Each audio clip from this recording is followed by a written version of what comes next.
start date to California Paddle 2007 rapidly approaching, Tom Jones must trek once again to Northern California, to the town of Santa Cruz. This time to test out his brand new donated jet ski and to train in the cold, remote waters of the California coast.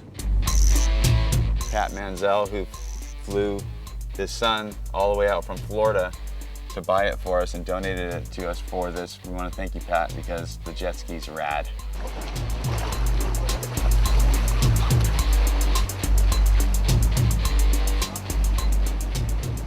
Along this trip, he will also be surveying the coast from the air with expert helicopter pilot Chris Gallardi of Specialized Helicopters. With California the way it is, you never know what you're going to get. Tom came to train to become the first person to paddle the California coast, all the way from Oregon to Mexico, all to raise money and awareness of plastic pollution that plagues our world's oceans.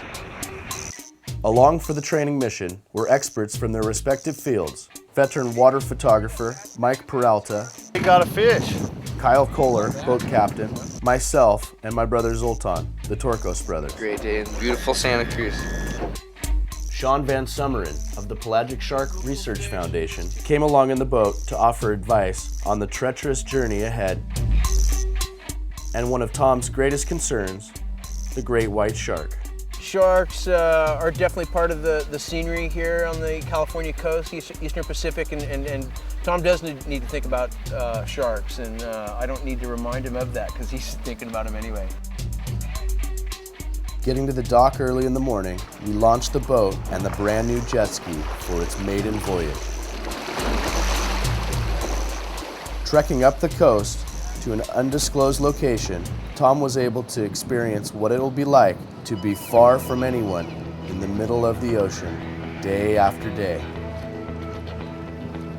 I had no idea how invaluable the jet ski would be, in protecting me from the marine life, escorting me, being a shuttle. It's invaluable, priceless. With rigorous training and the opportunity to catch a few waves while he trained, the crew experienced what it was like to operate a jet ski in the cold waters.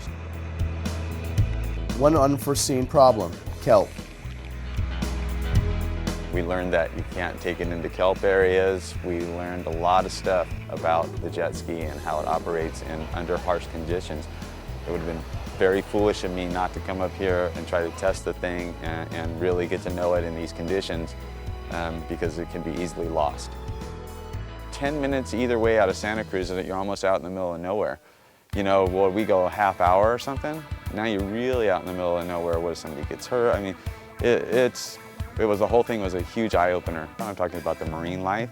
I'm talking about the texture of the water. I'm talking about the ferocity of the whole area.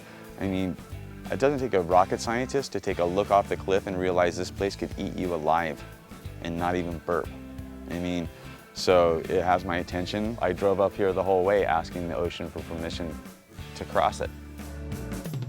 He's going to be, as he paddles through Washington down to Mexico, he's going to be passing, all the hot spots for the Eastern Pacific. Going to be cruising through the hubs of not only white shark presence but research, and so he's going to be thinking about that. And what he is, and having said that, I think he's going to get through that and closely escorted in some areas. Probably see a shark. It's going to be interesting.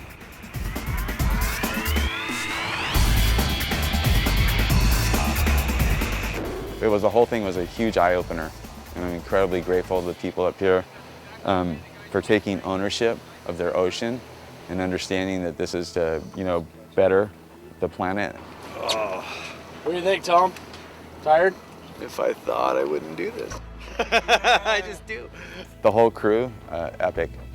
You don't find people like this. This honestly, in my opinion, is divine intervention that God wants this to happen, because he's putting all the right pieces and people into place. So obviously what we're doing has great importance in the big picture.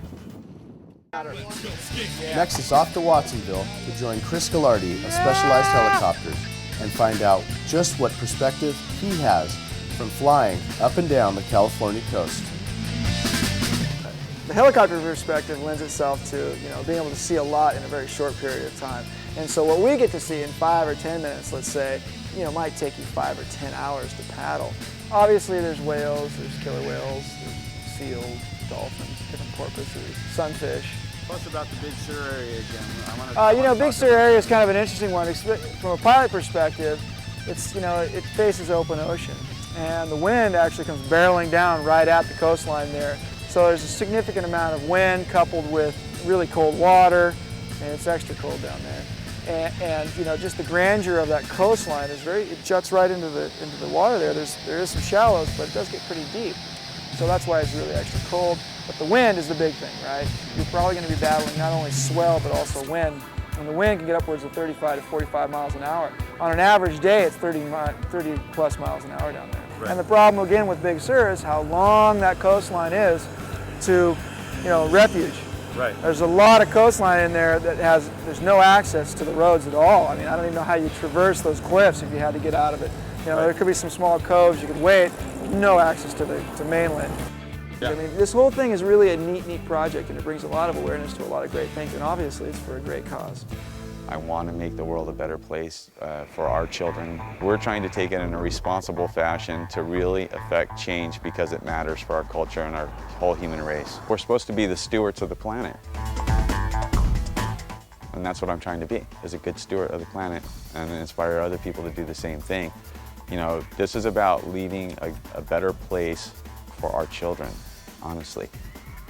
So help us do that.